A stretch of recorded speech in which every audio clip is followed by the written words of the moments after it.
Here is how to avoid injuries in your workout journey. Guys, I've been working out for 7 years and I've never gotten injured, not even once. Today I'm gonna show you how I've been able to do this.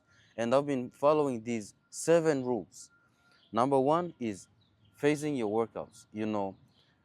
When you're working out in a certain style, right?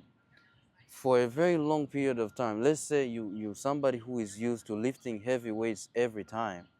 So eventually your body start hurting, your joints start hurting, and your body just gets burned out from that kind of style. So you need to change it up in order to avoid injuries, because when your body is too tired, of the style of training that you've been used to, you need to create another different kind in order to, you know change it up, give your body something different, and this will help you avoid injuries.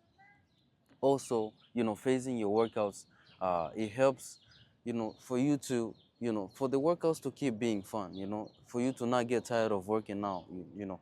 It makes it fun because you challenge yourself in different ways. So for example, you take 6 months, you're going to be working on strength training and gain, for example, gaining muscle.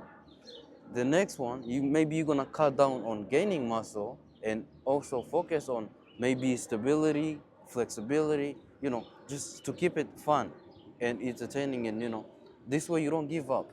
You know, my second point is, if exercise, for example, if you're doing an exercise every time and it hurts every time you try to do it, what you need to do is find somebody who is experienced, who can explain to you how to do it properly. Or if, even if you have the right form but still it still hurts, I recommend that you stay away from it and find an alternative, find something different that trains that same muscle. My second point is, when you're doing heavy lifts, you need to make sure you're not going to failure. Like, if you're going like heavy, it's bad to go to failure because you're gonna lose control really fast. So it's better to, you know work in, where you're not pushing yourself too hard to where you're gonna lose control and maybe drop the weight on yourself. So, when you're working out with heavy weights, avoid going to failure. That's my third point. My fourth point is that, you need to be, so when you're doing progressive overload, right, you want to be careful because you don't want to jump too high in the weight. So usually science shows that you need to be going at least, no more than 5 pounds heavier. So if you're making like bigger jumps, you're gonna hurt yourself. It's gonna be really fast. So you need to make sure when you're doing progressive overload, you're very careful. Just don't go past 5. And find other ways to do progressive overload.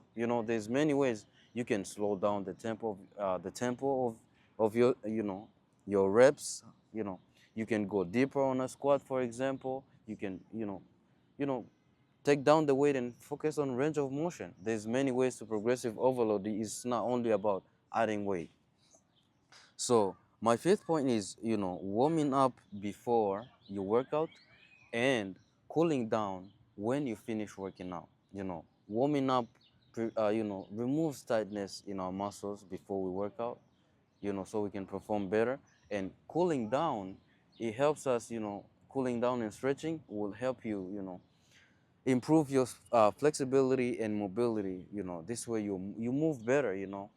So you need to implement that. It's very, very beneficial. Warming up, cooling down after your workout. Especially also cooling down helps you recover for the next session, right? So another thing I wanted to say, my sixth point is maintain a good diet. You need to maintain a good diet that is high in protein, good carbs, fiber, good fats. Fats help your joints, moisturize your joints. Also, you need to make sure you getting some calcium in your diet because, calcium, if you don't know, it helps your bones, become stronger. So, and the protein helps the muscles become stronger as well. So, you improving healthy bones and healthy muscles, which overall is a strong body, right? So also, you need to maintain a good sleep. If you don't sleep enough, let's say you didn't sleep enough the night before. Like for example, for me, if I don't sleep enough a night before, and then I go to work out in the morning, I'm not as strong because I didn't rest enough. So you need to rest enough in order to perform better the next day. So this way you're gonna avoid injuries too. Because if I'm tired, I'm not gonna perform better. And if I try to do the weight that I usually do when I'm in a good condition, but now I'm tired, it's not gonna feel the same, right? So you need to be careful with that.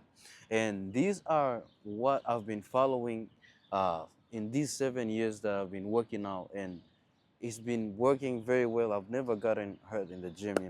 So trust me and believe me and start doing this, making sure you following these rules, and you will avoid injuries in your workout journey. Thanks for watching.